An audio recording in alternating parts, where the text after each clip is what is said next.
Welcome to online tutorials of Malti Jain Dalal Library. I am Dr. Parita Desai, librarian of LS Raheja College of Arts and Commerce. Friends, in today's scenario, the fastest growing learning trend is of e-learning. Indian government is taking several strong measures to boost e-learning. EPG Pathshala is one of the initiatives taken by Government of India.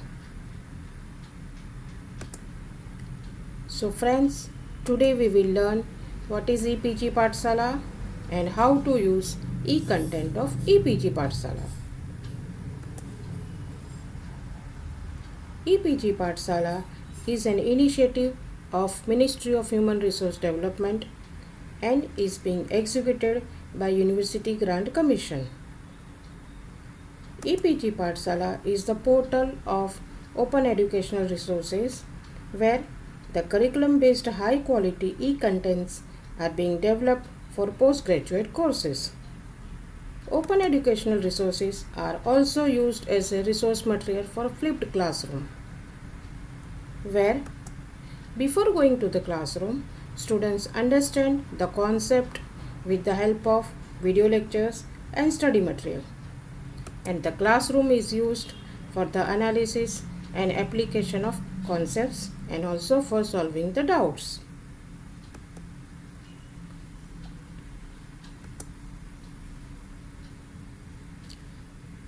EPG Pathshala covers almost all the subjects of postgraduate courses. Each subject has different papers and each paper has various modules also. So in total there are 70 subjects, 723 papers and 22,000 modules across all the disciplines of social science, arts, fine arts, humanities, natural and mathematical science, linguistics and languages. E-content is prepared in 4 quadrants. First quadrant is e-text.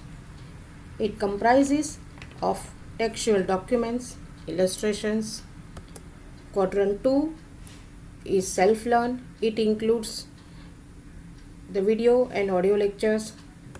Quadrant 3 is learn more, where you will get the related web links and list of other reference sources for future reference. Quadrant 4 is self-assessment, which is MCQs, problems, quiz and assignments. Friends, in majority cases, quadrant 1, that is e-text, and quadrant 4, that is self-assessment, is merged. Now how to use? This is the web link of EPG Pathshala. You can use any browser and type epgp.inflipnet.ac.in. Now what we will do? We will click on this link.